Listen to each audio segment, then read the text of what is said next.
24-এর গণ অভ্যুত্থানে বাংলাদেশের সামগ্রিকভাবে বাংলাদেশের জনগণের কিন্তু তিনটা অত্যন্ত বড় আকাঙ্ক্ষা জোরদার হয়েছে। একটা হলো রাষ্ট্র এবং গণতন্ত্র, সেটাকে মজবুত করা। দ্বিতীয়ত হলো সুশাসন, যেটা দুর্নীতি রোধের মাধ্যমে এবং শাসন সব লেভেলে সুশাসনের যে ভিত্তিটা শুধুমাত্র সরকারে না, বেসরকারি খাত, অর্থনীতি, সামাজিক সুশাসন সবগুলোর ভিত্তিটা শক্তিশালী করা। আর তৃতীয় অর্থনীতি, যেটা বেশ কয়েক বছর ধরে বেশ একটা চ্যালেঞ্জের মধ্যে দিয়ে যাচ্ছে, সেটার পুনর্গঠন এবং সেটার যে প্রবৃদ্ধির ধারা সেটাকে পুনরুদ্ধার করা। সুতরাং এইটা কিন্তু ডেলিভার করতেই হবে। এখন ডেলিভার করতে গেলে সক্ষমতার একটা বিষয় থেকে যায়। সক্ষমতা একদিকে যেমন এইটার ফাইন্যান্সিং মানে অর্থায়নের বিষয়, আরেক দিকে হলো বাস্তবায়ন করার যে অ্যাকচুয়াল যে রাষ্ট্রযন্ত্র এবং দলের যে সক্ষমতার বিষয়টা, সেই জায়গাগুলো আমি বিএনপির কিছু বক্তব্য শুনেছি।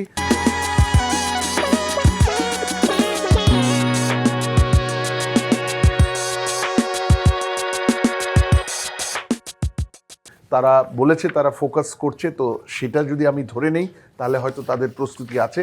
আমি শিওর হয়তো জামাতেরও আছে, কিন্তু সেটা আমি খুব বেশি শোনার সৌভাগ্য আমার হয়নি, হয়তো বলেছে কোনো এক জায়গায়। কিন্তু আমি মনে করি যে আগের ধারা থেকে, পূর্বের ধারা থেকে বেরিয়ে আসতে হবে।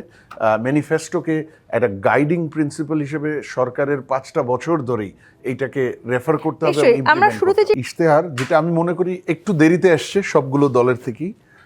20-22 তারিখে যখন অফিসিয়াল ক্যাম্পেইন শুরু হলো, ইশতেহারগুলো যদি তখন আসতো তাহলে আমার মনে হয় যারা ভোটার প্লাস দলগুলোর ক্যান্ডিডেট দুই পক্ষের জন্যই একটু সময় বেশি পেত যে এগুলোর বিশ্লেষণের ভিত্তিতে ভোটিং ডিসিশন নেওয়া, অথবা বিশ্লেষণের ভিত্তিতে বা এখানে যে অফার্সগুলো আছে বা প্রমিসগুলো আছে সেগুলোর ভিত্তিতে ক্যাম্পেইন চালানো।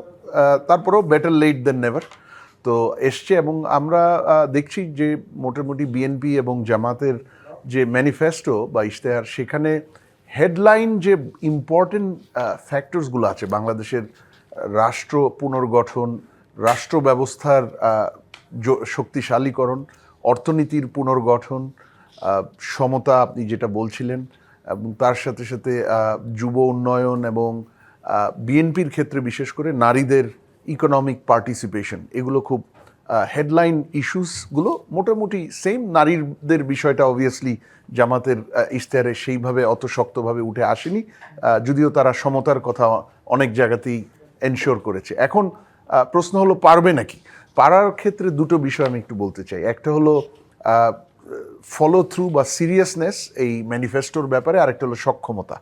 আমরা যদি বাংলাদেশের ট্র্যাক রেকর্ড দেখি, গত 91 সাল থেকে যখন আমরা পার্লামেন্টারি ডেমোক্রেসিতে ট্রানজিশন করলাম, ইভেন যদি গত 24-এর আগের 15 বছরের বেশ নিম্নমানের কয়েকটা নির্বাচন, সেগুলোকেও যদি ওটার মধ্যে ইনক্লুড করি, আমরা দেখেছি যে ম্যানিফেস্টোটা ইলেকশন হয়ে গেলে কোনো দলের জন্যই আর খুব বেশি একটা রেফারেন্স পয়েন্ট থাকে না।